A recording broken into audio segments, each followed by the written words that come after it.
सदियों पुरानी बात है। इस्फहान में एक मशहूर और दयालु मुख्तार नाम का व्यापारी रहता था। उसका नाम दूर दूर तक मशहूर था, न केवल उसकी दौलत के लिए बल्कि उसके नेक दिल और पक्के वादे के लिए भी। वह एक ऐसा इंसान था जिसके दिल में गरीबों और जरूरतमंदों के लिए गहरा दर्द था और उसके दरवाजे से कोई खाली हाथ नहीं लौटता था। उसकी जिंदगी में हर तरह की सुख सुविधा थी, मगर उसकी सबसे बड़ी दौलत उसकी इकलौती बेटी आयशा थी, जिसे देखकर हर कोई कहता कि वह किसी नूरानी तारे सी है, न केवल अपनी खूबसूरती में बल्कि अपने नेक और कोमल स्वभाव में भी। आयशा की परवरिश मुख्तार ने इतने प्यार से की थी कि उसने हर अच्छे मूल्य को अपने दिल में बसा लिया था। उसका ये मामूल था कि कोई भी फकीर या राहगीर उसके दरवाजे आता, वो कभी खाली हाथ ना जाता। ये दयालुता उसने अपने पिता से सीखी थी कि जब भी कोई मदद मांगने आपके दरवाजे पर आए, उससे खाली हाथ ना लौटाएं। वह हमेशा गरीबों की मदद के लिए दौड़ी चली आती थी। उसकी माँ बचपन में ही इस दुनिया से चली गई थी और तब से मुख्तार ने आयशा को माँ और बाप दोनों का प्यार दिया। वह अपनी बेटी की हर छोटी बड़ी ख्वाहिश को पूरा करने की कोशिश करता। आयशा भी अपने वालिद की हर बात मानती, उनके हर आदेश को अपने सिर आंखों पर रखती। मुख्तार का दिल अपनी बेटी के लिए इस कदर प्यार से भरा था कि वह दिन रात यही सोचता रहता, मेरी आयशा को ऐसा शौहर मिले जो उसे मुझसे भी ज्यादा प्यार दे, जो उसकी हर खुशी का ख्याल रखे। यह चिंता उसके दिल में एक गहरे समंदर की तरह थी जो हर पल उसे बेचैन करती। वह अक्सर रात के सन्नाटे में बैठकर सोचता, क्या कोई ऐसा शख्स होगा जो उसकी लाडली की कीमत समझ सके? क्या कोई ऐसा होगा जो आयशा के लिए वह सब कुछ कर सके जो उसने अपनी बेटी के लिए किया? मुख्तार की आंखों में आयशा के भविष्य की चिंता साफ झलकती थी और उसका दिल हर दुआ में यही मांगता था कि उसकी बेटी को दुनिया की सारी खुशियां मिले। आयशा भी अपने पिता की इस बेचैनी को महसूस करती थी। वह उनके सामने हमेशा मुस्कुराती ताकि उनके दिल का बोझ कुछ हल्का हो, मगर अंदर ही अंदर वह भी सोचती थी कि क्या वह अपने पिता के इस गहरे प्यार का बदला चुका पाएगी। इस तरह पिता और बेटी के बीच का यह अनमोल रिश्ता इस्फहान की गलियों में एक मिसाल बन गया था। जिस तरह हर वालिद का ख्वाब होता है कि उसकी औलाद को एक नेक शौहर और इज्जतदार खानदान मिले, मुख्तार का भी यही सपना था। उनकी बेटी आयशा अब जवान हो चुकी थी और खूबसूरती में तो उसकी मिसाल दी जाती थी। उसकी सादगी और शालीनता हर किसी का दिल जीत लेती थी। एक दिन मुख्तार के जिगरी दोस्त अब्दुल्ला, जो उनके कारोबार में पुराने साथी रह चुके थे, उनके घर तशरीफ लाए। दोनों का दोस्ताना इतना पुराना था कि एक दूसरे के दिल की बात बिना कहे समझ लेते थे। मुख्तार अपने दोस्त अब्दुल्ला के रवैये को अच्छी तरह जानता था। वह एक नेक दिल और रईस इंसान थे जिनके पास दौलत की कोई कमी नहीं थी। यूं कहें कि मुख्तार के मुकाबले अब्दुल्ला के पास दौलत और शोहरत दोनों ही ज्यादा थी। उनके घर में ऐशो आराम की हर चीज मौजूद थी और उनका रुतबा आस पास के इलाकों में मशहूर था। अब्दुल्ला का एक बेटा था जफर, जो निहायत खूबसूरत था, मगर उसकी खूबसूरती के साथ साथ उसका रवैया तेज और लहजा सख्त था। दौलत उसके सिर चढ़कर बोलती थी और वह अपने वालिद अब्दुल्ला के सिवा किसी से नहीं डरता था। जफर का मिजाज कुछ बदतर था। उनके घर का चश्मो चिराग, जिसे उन्होंने बड़े नाजों से पाला पोसा, अब्दुल्ला का दिल अपने बेटे पर जान छिड़ता था और शायद यही वजह थी कि वह उसकी हर खता को माफ कर देते थे। जब अब्दुल्ला मुख्तार के घर आए तो उनके दिल में एक उम्मीद थी। शायद वह इस पुराने दोस्ताना रिश्ते को और मजबूत करना चाहते थे। बिना किसी बात को ज्यादा आगे बढ़ाए अब्दुल्ला ने साफ लफ्जों में आयशा का हाथ अपने बेटे जफर के लिए मांगा। यह सुनकर मुख्तार के चेहरे पर एक अजीब सी चमक और बेचैनी दोनों उभर आई। एक तरफ वह अपने दोस्त की इज्जत और रिश्ते की गहराई को समझते थे, तो दूसरी तरफ आयशा के भविष्य और जफर के मिजाज को लेकर उनके मन में कई सवाल उठ रहे थे। मुख्तार का दिल उस वक्त जैसे धड़कने से रुक सा गया जब अब्दुल्ला ने अचानक अपनी बात रख दी। आयशा, उनकी लाडली, उनकी जान, जिसे उन्होंने नाजों से पाला था, उसका रिश्ता अब्दुल्ला के बेटे जफर के लिए मांगा जा रहा था। मुख्तार का मन एक पल को तो जैसे खाली हो गया। अब्दुल्ला उनका पुराना दोस्त था, दोनों ने सालों तक कारोबार में एक दूसरे का साथ दिया था, दुख सुख सब कुछ बांटा था, लेकिन जफर, उसका नाम सुनते ही मुख्तार के चेहरे पर एक हल्की सी बेचैनी की लकीर खिंच गई। जफर, जिसकी खूबसूरती की तो हर कोई तारीफ करता था, मगर उसका मिजाज वो तो जैसे आग का गोला था। दौलत का नशा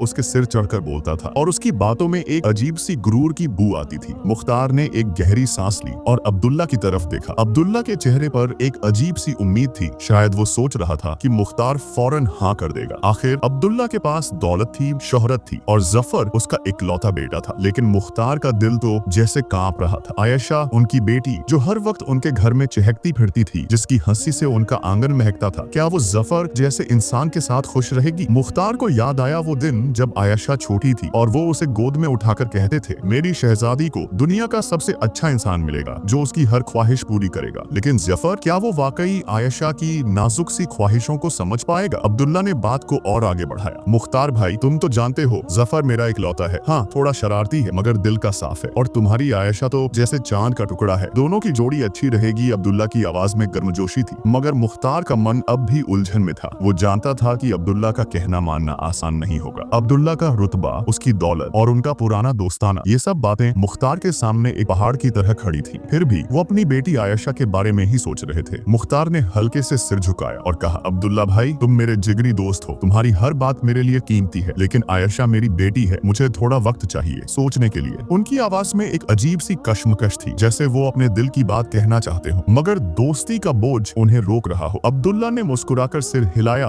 मगर उसकी आंखों में एक हल्की सी नाराजगी की चमक थी। घर में सन्नाटा छा गया। आयशा किचन में थी, अनजान इस बात से कि उसके बाबा के दिल में क्या तूफान उठ रहा था। मुख्तार ने अपनी बेटी आयशा बुलाया और सारी बात बताई। आयशा, जो हमेशा अपने वालिद की हर छोटी बड़ी बात का ख्याल रखती थी, ये सुनकर जैसे सन्न रह गई। बाबा, क्या बात है? मुख्तार गहरी सोच में डूब गया। ये मेरी आयशा की जिंदगी का सवाल है। दौलत शोहरत तो ठीक है, मगर दिल का क्या? वो लड़का तो अपने नखरों में डूबा रहता है। मेरी बेटी की नरम सी तबीयत क्या उसकी सख्ती बर्दाश्त कर पाएगी? उनकी आवाज में दर्द था और आंखों में आंसुओं की चमक। मुख्तार चुपचाप सुनते रहे। उनका दिल भी तो यही कह रहा था, मगर अब्दुल्ला का रिश्ता ठुकराना भी आसान नहीं था। दोस्ती, कारोबार और समाज का दबाव, सब कुछ उनके सामने था। फिर भी आयशा की एक हंसी, उसकी एक मुस्कान उनके लिए दुनिया की हर दौलत से बढ़कर थी। मुख्तार ने ठान लिया कि वो कोई भी फैसला जल्दबाजी में नहीं लेंगे। उनकी बेटी की खुशी ही उनकी जिंदगी का मकसद थी और वो किसी भी कीमत पर उससे समझौता नहीं करेंगे। अब सवाल ये था कि क्या मुख्तार अब्दुल्ला की दोस्ती और अपने दिल की आवाज के बीच तालमेल बिठा पाएंगे, या फिर आयशा की खुशी के लिए वो एक मुश्किल फैसला लेंगे जो शायद उनकी दोस्ती की कीमत पर आए। आयशा की मासूम आंखों में एक अजीब सी चमक थी जब उसने अपने बाबा से फिर पूछा, बाबा, आप इतने परेशान क्यों हैं? कुछ तो बात है, मुझे बताइए ना। उसकी आवाज में इतनी सच्चाई और मासूमियत थी कि मुख्तार का दिल पिघल सा गया। वो अपनी लाडली बेटी से कुछ छुपाना नहीं चाहते थे। उन्होंने एक गहरी सांस ली और धीरे धीरे सारी बात जो उनके दिल में तूफान मचा रही थी। मुख्तार ने आयशा को बताया, बेटी, अब्दुल्ला मेरा पुराना दोस्त है, उसके घर में दौलत की कोई कमी नहीं और मुझे यकीन है कि तुझे वहाँ हर ऐशो आराम मिलेगा, मगर ये फैसला तुम्हारा है, तुम्हारी जिंदगी का सवाल है। मैं कोई फैसला तुमसे बिना पूछे नहीं करूंगा। बताओ तुम क्या चाहती हो? मुख्तार की बातें सुनकर आयशा के चेहरे पर एक हल्की सी मुस्कान तो आई, मगर उसकी आंखों में एक अनकही उलझन और उदासी तैर गई। वह अपने बाबा से कितना प्यार करती थी, ये तो हर कोई जानता था। उसे उनके हर फैसले पर पूरा भरोसा था। आयशा ने एक पल को सोचा,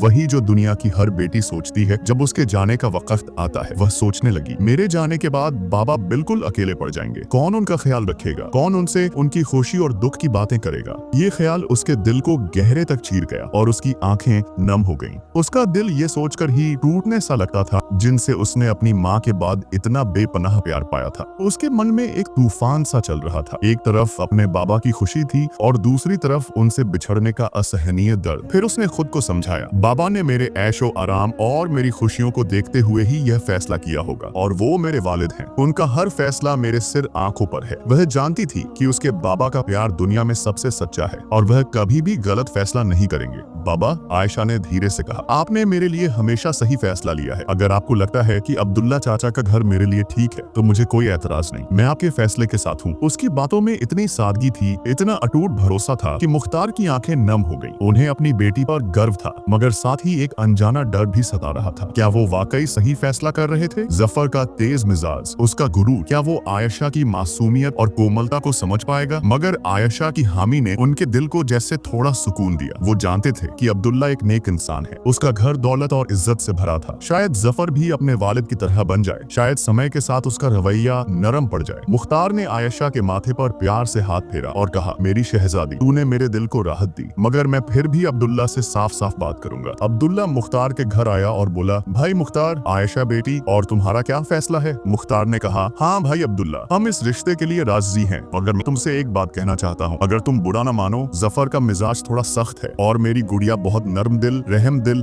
और प्यार से बात करने वाली है, इसलिए मैं सोच रहा था। अब्दुल्ला ने मुख्तार की बात बीच में काटते हुए कहा, अरे मुख्तार भाई, मेरा जफर थोड़ा मिजाज का सख्त है, मैं मानता हूँ, मगर उसका दिल बहुत नरम है, वो शांत रहता है। तुम्हारी बेटी मेरी बेटी है और जफर आयशा को बहुत खुश रखेगा। आयशा कौन सा किसी और के घर जा रही है? वो यही है, अपने चाचा के घर ही आ रही है। शुक्र मनाओ कि आयशा बेटी कहीं दूर नहीं जा रही। और क्या तुम मुझे नहीं जानते जो इतना सोच विचार कर रहे हो? अब तुम बिस्मिल्लाह करो। उसने यकीन दिलाया कि आयशा बेटी को किसी भी तरह की कोई कमी नहीं होगी। अपने दोस्त की इन बातों से मुख्तार को और भी हिम्मत मिली। उनके मन में जो भी शंकाएं थीं, वो सब साफ हो गईं। फिर क्या था, मुख्तार ने इस रिश्ते को मंजूर कर लिया। आयशा की शादी का वक्त अब करीब आ चुका था। मुख्तार ने अपनी इकलौती बेटी की शादी में कोई कसर नहीं छोड़ी, हर वो चीज मुहैया करवाई जिसकी उसे कभी कमी महसूस न हो। मुख्तार का दिल अपनी बेटी के लिए हमेशा भरा रहता था। उसकी एक मुस्कान के लिए वो दुनिया जहान की खुशियां ला देना चाहते थे। शादी का दिन जैसे जैसे पास आया, उनके सीने में एक अजीब सी बेचैनी भी बढ़ने लगी। वो खुश थे, मगर कहीं न कहीं एक अनजाना डर भी था। उनकी लाडली अब उनके घर की नहीं, किसी और की अमानत बनने वाली थी। आयशा का निकाह जफर के साथ तय हुआ था। शादी की रस्में पूरी हुई और अब विदाई का वक्त आ गया। घर में सन्नाटा सा छा गया था, मानो हर कोना आयशा की हंसी खुशी को याद कर रहा हो। मुख्तार ने अपनी बेटी को गले लगाया। उनके आंसू रुकने का नाम नहीं ले रहे थे। उन्होंने आयशा से वादा लिया, बेटी इस घर से बढ़कर अब तेरा वो घर है। अपने ससुराल को अपना समझना, अपने शौहर का हर कदम पर साथ देना। आयशा के जाने के बाद घर सूना सूना सा हो गया। आयशा का नए घर में सफर शुरू हुआ। उस घर में उसका स्वागत बड़े धूमधाम से हुआ। अब्दुल्ला अपने बेटे की शादी से दिली खुशी महसूस कर रहे थे। आयशा भी अब्दुल्ला को अपने बाबा की तरह सम्मान और खिदमत करती। अब्दुल्ला भी आयशा को अपनी बेटी की तरह दुलार करते। शादी के शुरुआती महीने इस तरह बीत गए। आयशा का शौहर जफर का मिजाज उसके साथ अच्छा नहीं था। उसका दिल जैसे पत्थर का बना हो, जिसमें नरमी का नामो निशान न था। उसने आयशा को पाबंदियों की बेड़ियों में जकड़ लिया था। हर पल हर सांस पर उसकी सख्ती की छाया मंडराती। आयशा जिसका दिल मोहब्बत और सम्मान से भरा था, जफर के हर हुक्म को चुपचाप मानती। वह उस घर में खुद को अकेला महसूस करती थी, जैसे कोई परिंदा पिंजरे में कैद हो, जिसके पंख तो हैं मगर उड़ान की आजादी छिन गई हो। जफर के पास माल दौलत की कोई कमी नहीं थी, लेकिन कमी थी तो सिर्फ मोहब्बत की। वही मोहब्बत जिसकी आयशा हर पल तलबगार थी। वह रात दिन यही सोचती, काश काश जफर मुझसे प्यार से दो बोल बोल दे। मगर यह उसकी मासूम ख्वाहिश थी, जो जफर की बेरुखी के सामने एक भटकता हुआ ख्वाब बनकर रह गई। आयशा की आंखें अक्सर अपने वालिद को याद करके नम हो जाती। अब्दुल्ला ने जो वादा किया था कि वह आयशा को अपने घर में कभी किसी कमी का एहसास नहीं होने देगा, उसे उन्होंने बखूबी निभाया। वह अपने बेटे जफर को बार बार समझाते, बेटा आयशा तुम्हारी बीवी है, उससे नरम लहजे में शफकत से बात करो, वह बहुत मासूम है। मगर जफर कुछ पल के लिए हामी भरता और फिर वही सख्त मिजाज, वही बेरुखी। उसके दिल में न आयशा के लिए लगाव था, न ही कोई हमदर्दी। वह आयशा को सिर्फ एक जिम्मेदारी समझता था, जिसे वह अपनी मर्जी से चलाना चाहता था। एक दिन आयशा के वालिद मुख्तार बिना बताए उसके घर आ गए। जैसे ही उनकी नजर आयशा पर पड़ी, जो सिर झुकाए जफर की सख्त बातें सुन रही थी, उनका दिल भर आया। आयशा ने अपने आंसुओं को जल्दी से पोंछ लिया, मगर उसकी चुप्पी और आंखों की नमी ने सब कुछ बयान कर दिया। मुख्तार का दिल टूट गया। वह सोच में डूब गए, क्या मैंने अपनी लाडली के साथ गलत फैसला कर लिया? उनकी आंखों में पछतावा और बेबसी का समंदर उमड़ रहा था। उन्होंने आयशा से पूछा, बेटी तुम ठीक तो हो? आयशा ने सिर हिलाकर कहा, हाँ बाबा मैं बहुत खुश हूँ, आप मेरी फिक्र न करें। मुख्तार ने आयशा से कहा कि वह उसे कुछ दिन अपने घर ले जाना चाहते हैं। उन्होंने अपने अजीज दोस्त अब्दुल्ला से इजाजत मांगी। अब्दुल्ला ने मुस्कुराते हुए कहा, हाँ ले जाओ, ये तुम्हारी बेटी है। मगर तभी जफर की जोरदार आवाज गूंजी, नहीं मैं इजाजत नहीं देता। उसकी आवाज में न सलीका था, न बड़े बुजुर्गों का एहतराम। उसने कहा, जब आप आयशा से मिलने आ ही गए हैं तो फिर उसे जाने की क्या जरूरत? अब्दुल्ला ने अपने बेटे को समझाया, बेटा आयशा को जाने दे। मगर जफर ने अपने वालिद की एक न सुनी। उसने सख्ती से कहा, मैं इसका शौहर हूँ और मैं यही चाहता हूँ कि आयशा इस वक्त घर न जाए। मुख्तार जफर का यह रवैया देखकर दंग रह गए, मगर वह चुप रहे। उन्होंने अपनी बेटी और दोस्त को खुदा हाफिज कहा और चुपचाप अपने घर लौट गए। उनकी आंखों में आयशा का चेहरा और उसकी बेबसी बार बार उभर रही थी। मुख्तार के जाने के बाद जो हुआ वह किसी ने सोचा भी न था। जफर ने आयशा को बहुत मारा। उसकी सख्त आवाज घर में गूंजी, तुमने मेरी शिकायत अपने वालिद से की, इसीलिए वह बिना बताए आए। जफर का रवैया दिन ब दिन और सख्त होता गया। वह आयशा को तरह तरह की अजियत देने लगा। हर छोटी बात पर शिकायत, हर पल में ताने। आयशा का दिल टूटता रहा, मगर वह चुपचाप सब सहती रही। अब्दुल्ला को आयशा से गहरी हमदर्दी थी। वह उसे बेटी की तरह समझते और कहते, बेटी सब्र करो, एक दिन सब ठीक हो जाएगा। साथ ही वह जफर को भी फटकारते, यह तुम्हारी बीवी है, इससे अच्छा सलूक करो। मगर जफर पर उनकी बातों का कोई असर न था। उसका दिल जैसे पत्थर हो चुका था। समय बीतता गया। एक साल यूं ही गुजर गया। जफर के जुल्मों की स्याही और गहरी होती गई और आयशा का सब्र उसका एकमात्र सहारा बन गया। इस बीच अब्दुल्ला की तबीयत बिगड़ने लगी। एक गंभीर बीमारी ने उन्हें बिस्तर पर लापटका। आयशा दिन रात उनकी खिदमत करती, उनके लिए दुआएं मांगती, मगर जफर के ताने और सख्ती कम न हुए। अब्दुल्ला ही वह इकलौता शख्स थे जिन्हें आयशा से सच्ची हमदर्दी थी, मगर अब वह खुद बीमारी की चपेट में थे। शायद उन्हें एहसास हो चुका था कि उनका फैसला गलत था। उन्होंने आयशा को एक ऐसे शख्स के साथ बांध दिया जो उसकी कदर कभी न कर सकेगा। एक दिन लंबी बीमारी के बाद अब्दुल्ला इस दुनिया से चले गए। आयशा का दिल टूट गया। उस घर की दीवारें अब उसके लिए 4 दीवारों से कम न थी। वह शख्स जो उसे हमदर्दी देता था अब इस दुनिया में नहीं रहा। अब्दुल्ला के जाने के बाद जफर और बिगड़ गया। एक बार फिर मुख्तार अपनी बेटी से मिलने आए। जफर उनके सामने ही बैठा रहा, मगर उसकी आंखों में न तो एहतराम था न ही कोई नरमी। आयशा चुपचाप नजरें झुकाए बैठी रही। वह अपने वालिद से कोई शिकायत न कर सकी। उसकी खामोशी में हजारों दर्द छिपे थे। मुख्तार ने जफर से कहा, बेटा मैं आयशा को कुछ दिन अपने साथ ले जाना चाहता हूँ, अगर तुम्हारी इजाजत हो तो मैं इसे ले जाऊं। जफर कुछ देर खामोश रहा, फिर उसने जो कहा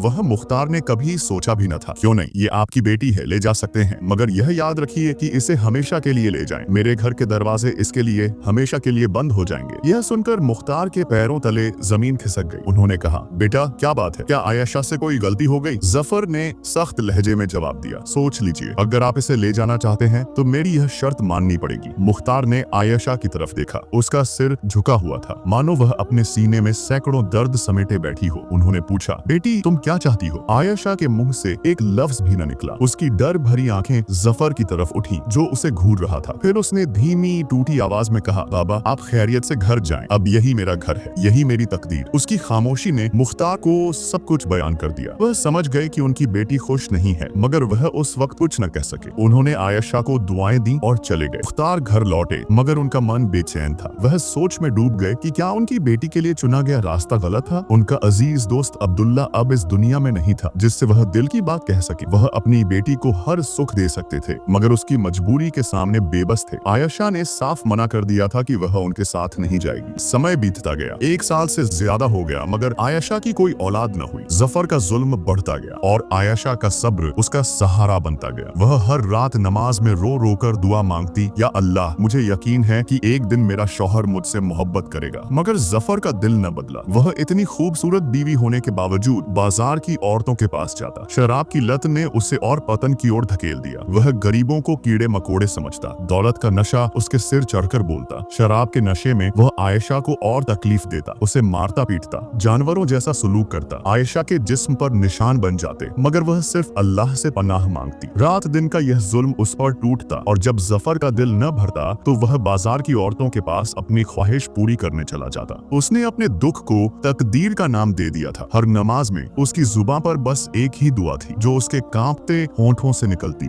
या अल्लाह मेरे शौहर को नेक राह दिखा, उनकी बुरी आदतों को दूर कर दे। आयशा का यह मामूल था कि जब वह अपने वालिद के घर में थी तब कोई फकीर उसके दरवाजे पर आता तो वह उसे खाली हाथ नहीं जाने देती थी। एक दिन दोपहर का वक्त था। आयशा के घर यानी जफर के घर में एक फकीर ने दरवाजे पर दस्तक दी। उसकी आवाज गूंजी, है कोई जो इस भूखे को खाना खिला दे? आयशा अपने कमरे में थी। फकीर की पुकार उसके कानों तक पहुंची और उसका दिल पसीज गया। उसने तुरंत अपने शौहर से इजाजत मांगी। सुनिए, कोई जरूरतमंद अपनी सदा लगा रहा है, क्या मैं उसे कुछ खाने के लिए दे सकती हूँ? जफर जो अपने सख्त मिजाज के लिए जाना जाता था, और वह बोला, तुम्हें और कोई काम नहीं है? इस चलते फिरते राहगीर के लिए इतनी हमदर्दी क्यों पैदा हो रही है? कहीं वह तुम्हारा पुराना आशिक तो नहीं? ये शब्द आयशा के दिल में तीर की तरह चुभ गए। उसका दिल एकदम सहम गया। वह खामोश खड़ी रही, डरी सहमी, सिर झुकाए, अपने शौहर के सामने कुछ न कह सकी। जफर ने सख्त लहजे में कहा, दफा करो उस फकीर को, और हाँ, मेरे पैर दबाओ, मेरा सिर बहुत दर्द कर रहा है। आयशा का मन उस फकीर की ओर था जो दरवाजे पर खड़ा अपनी सदा लगा रहा था। शायद वह कई दिनों से भूखा था। आयशा का दिल उसकी पुकार सुनकर पिघल गया। वह मन ही मन सोचने लगी, या खुदा, न जाने वह कितने दिनों का भूखा होगा, उसकी मदद फरमा।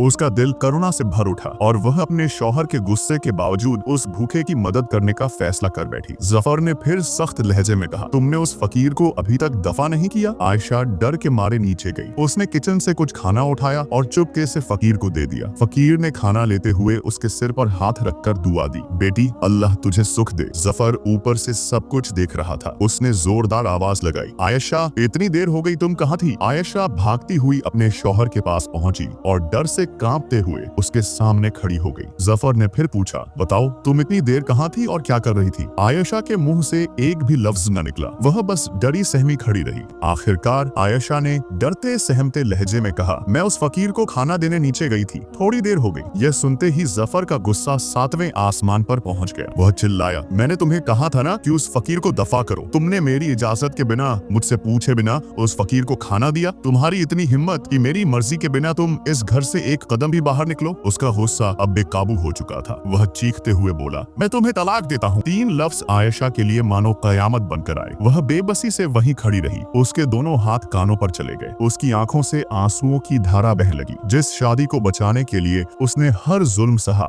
हर दर्द बर्दाश्त किया, आज उसी शौहर ने उसे 3 लफ्ज कहकर अपनी जिंदगी से बाहर कर दिया। वह टूट चुकी थी। वह नीचे जमीन पर गिर पड़ी, घुटनों के बल बैठकर अल्लाह से फरियाद करने लगी, या अल्लाह, मेरा क्या कसूर था? मैंने आज तक तुझसे कोई गिला नहीं किया, कोई शिकायत नहीं की। आखिर मुझे किस जुर्म की सजा मिली? मैंने तो सब्र ही किया। अब तूने मुझे इस आजमाइश में डाल ही दिया, तो तू ही मुझे कोई रास्ता दिखा। बाहर तेज बारिश हो रही थी। आसमान भी जैसे आयशा के साथ रो रहा था। जफर आयशा की तरफ पीठ करके खड़ा था। वह रोती बिलखती अपने वालिद के दरवाजे पर जा खड़ी हुई। रात का वक्त था, बारिश जोरों से हो रही थी। उसने दरवाजा खटखटाया। मुख्तार, आयशा के वालिद, गहरी नींद में थे। दरवाजे पर दस्तक सुनकर उनकी नींद टूटी। उन्होंने दरवाजा खोला और सामने अपनी बेटी आयशा को बदहवास हालत में खड़ा देखा। उसकी आंखें आंसुओं से भरी थीं, चेहरा पीला पड़ चुका था। मुख्तार ने हैरत और दर्द भरे लहजे में कहा, बेटी आयशा, तुम इतनी रात को यहाँ कैसे? उन्होंने बिना किसी सवाल के आयशा को अंदर बुलाया। आयशा अंदर आई। उसकी आंखों से आंसू थमने का नाम न ले रहे थे। मुख्तार अपनी बेटी से बार बार पूछते रहे, बेटी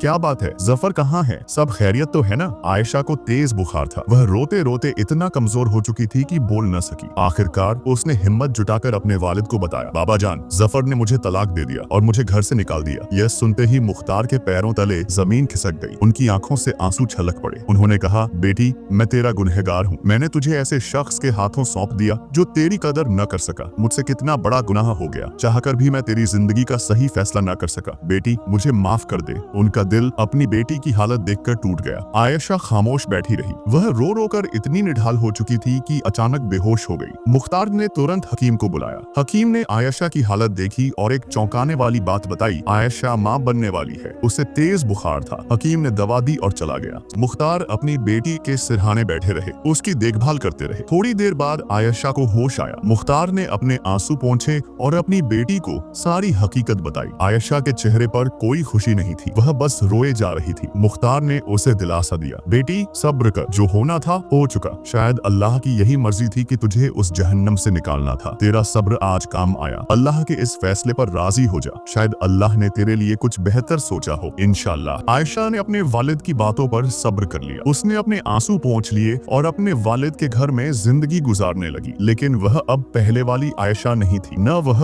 हंसती, न अपने वालिद से कुछ बात करती। वह एक जिंदा लाश बनकर रह गई थी। कोई छोटी सी आवाज भी उसे डरा देती थी। कोई ऊंची आवाज उसके दिल को छलनी कर जाती थी। बीते हुए जिंदगी के काले साये ने उसे अंदर तक तोड़ दिया था। उसे इस बात की भी फिक्र नहीं थी कि वह अब मां बनने वाली थी। दिन इसी तरह बीतते गए। कुछ समय बाद आयशा ने एक बेटी को जन्म दिया। बेटी की पैदाइश के बाद आयशा में थोड़ी तब्दीली आई। उसने अपनी बेटी को देखकर फिर से मुस्कुराना सीखा। उसकी बेटी उसके लिए एक नई उम्मीद बनकर आई थी, मानो उसे सब कुछ मिल गया हो। मुख्तार अपनी बेटी और नवासी को देखकर खुश थे, लेकिन उनके दिल में एक फिक्र हमेशा सताती थी। अगर उन्हें कुछ हो गया तो उनकी बेटी और नवासी का क्या होगा? यह ख्याल उन्हें अंदर ही अंदर खाए जाता था। आयशा की बेटी अब 1 साल की हो चुकी थी। आयशा ने खुद को संभाल लिया था। मुख्तार की तबीयत पहले की तरह ठीक नहीं थी। वह अक्सर बीमार रहने लगे थे। शायद आयशा की फिक्र ने उन्हें और कमजोर कर दिया था। उन्होंने आयशा को अपने पास बुलाया और कहा, बेटी, मैं चाहता हूँ कि तेरा घर फिर से बस जाए, तू जिंदगी में खुश रहे। आयशा ने जैसे ही शादी का नाम सुना, वह खौफजदा हो गई। उसने अपने बाबा जान से कहा,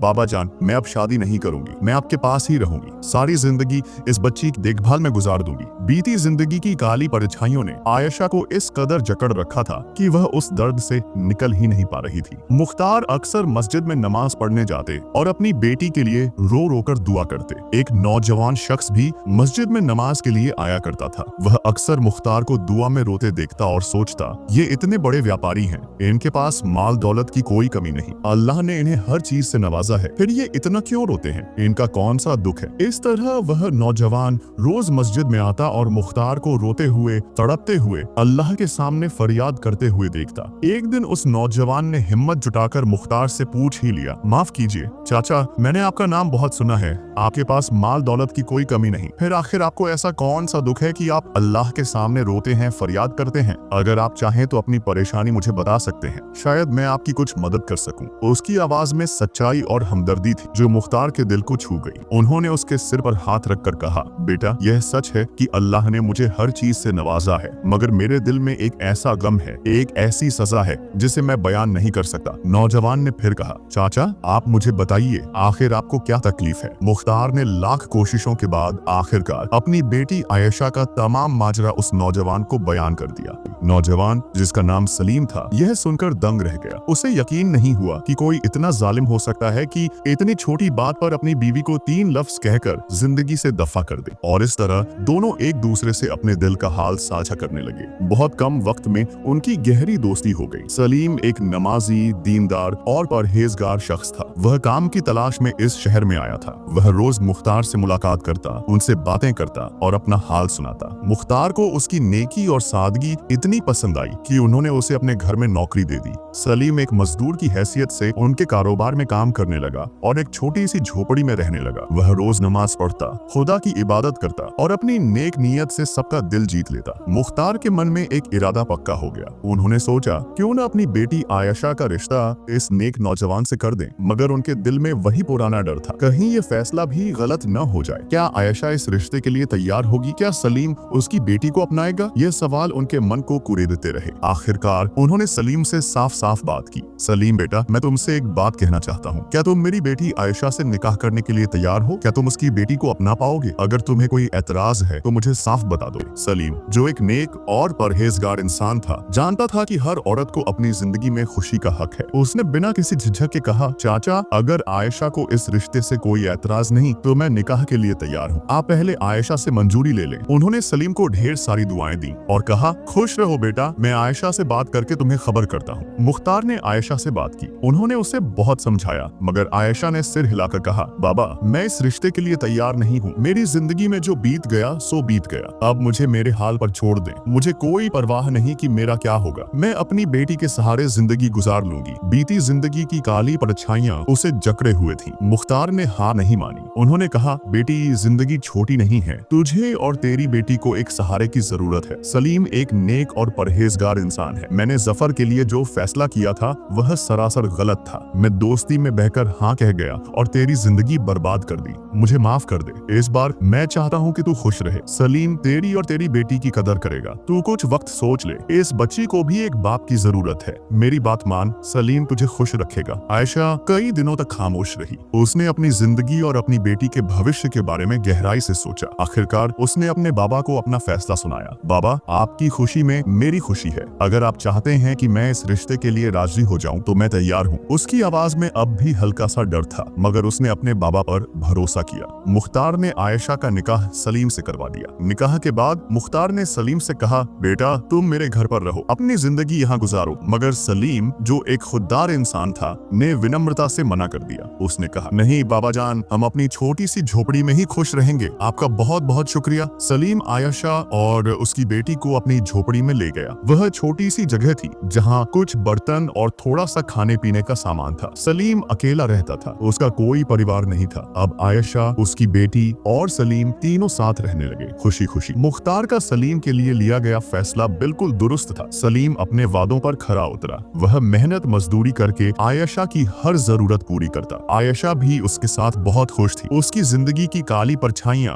धीरे धीरे छटने लगी। वह अपने बाबा से अक्सर मिलने जाती, उनका हाल चाल लेती। सलीम का स्वभाव जफर से बिल्कुल उलट था। वह नरम दिल और शांत मिजाज का था। उसने कभी आयशा से ऊंची आवाज में बात नहीं की। जब भी आयशा अपनी पुरानी यादों में खोकर डर जाती, सलीम उसे प्यार से समझाता। वह उसे इतना प्यार और हौसला देता कि आयशा धीरे धीरे अपने बीते हुए दर्द को भूलने लगी। सलीम की मोहब्बत ने उसके दिल के जख्मों को भरना शुरू कर दिया। एक दिन की बात है, उनके घर एक फकीर आया। आयशा का दिल धड़क उठा। उसे वह पुराना वाकया याद आ गया जब एक फकीर की वजह से उसकी जिंदगी उजड़ गई थी। उसने डरते हुए सलीम से कहा, सुनिए, एक फकीर दरवाजे पर आया है। उसके हालात बहुत खस्ता दिख रहे हैं। शायद उसने कई दिनों से कुछ नहीं खाया। क्या मुझे इजाजत है कि मैं उसे कुछ खाने को दे आऊं? सलीम ने प्यार भरे लहजे में कहा, तुम्हें मेरी इजाजत की क्या जरूरत है? जाओ, उसे खाना दे आओ, बल्कि उसे घर में बुलाओ ताकि हम सब साथ मिलकर खाना खाएं। यह सुनकर आयशा का दिल खुशी से भर गया। उसने कभी नहीं सोचा था कि उसे इतना नेक और समझदार शौहर मिलेगा। आयशा बाहर गई और फकीर को खाना देने लगी, मगर जब उसने फकीर का चेहरा देखा, वह एकदम से ठिठक गई। उसका दिल धड़कने लगा और वह बेहोश होकर गिर पड़ी। सलीम दौड़कर आया। उसने आयशा को उठाया और घबराते हुए पूछा, तुम क्यों बेहोश हो गई? आखिर क्या बात है? आयशा ने कांपती आवाज में बताया, ये फकीर कोई और नहीं बल्कि मेरा पहला शौहर जफर है, जिसने मुझे तलाक देकर घर से निकाल दिया था। सलीम यह सुनकर दंग रह गया। उसने फकीर की ओर देखा देखा जिसका हाल बेहद खस्ता था। जफर जो कभी शान शौकत में डूबा रहता था, आज एक फकीर बनकर आयशा के दरवाजे पर खड़ा था। उसकी सारी दौलत, उसका घमंड, सब कुछ लुट चुका था। सलीम ने हमदर्दी जताते हुए आयशा से कहा, उसे खाना दे दो और जाने को कह दो। आयशा ने जफर को खाना दिया। जफर ने उससे माफी मांगी। आयशा, मुझे माफ कर दो, मैंने बहुत बड़ी गलती की। मेरी सारी दौलत खत्म हो गई। मैं शराब और गलत संगत की वजह से बर्बाद हो गया। मैंने अपने बड़ों की इज्जत नहीं की और आज मैं फकीरों की तरह जिंदगी गुजार रहा हूँ। उसकी आवाज में पछतावा था, मगर अब बहुत देर हो चुकी थी। आयशा की आंखों से आंसू छलक पड़े। उसने खामोशी से खाना उसके हाथ में थमाया और कहा, ये खाना लो और यहाँ से चले जाओ। अल्लाह बड़ा मेहरबान है, वह तुम्हारी गलतियों को माफ कर देगा, तुम्हारे गुनाह बख्श देगा। मैं अपनी जिंदगी में आगे बढ़ चुकी हूँ, तुम भी अल्लाह की राह पर चलो और माफी मांगो। जफर ने फिर से आयशा से माफी मांगी, मगर उसका चेहरा उसकी बर्बादी की कहानी बयान कर रहा था। वह बोला, आयशा मेरे साथ चलो, हम जिंदगी दोबारा शुरू करेंगे। मैं तुमसे दोबारा शादी करना चाहता हूँ। उसकी बातें सुनकर आयशा का दिल एक पल को ठिठका, मगर उसने अपने अंदर की ताकत को संभाला। उसने कहा, यह मुमकिन नहीं है, मेरी शादी हो चुकी है और मेरी एक बेटी भी है। उसकी आंखों में अब डर नहीं बल्कि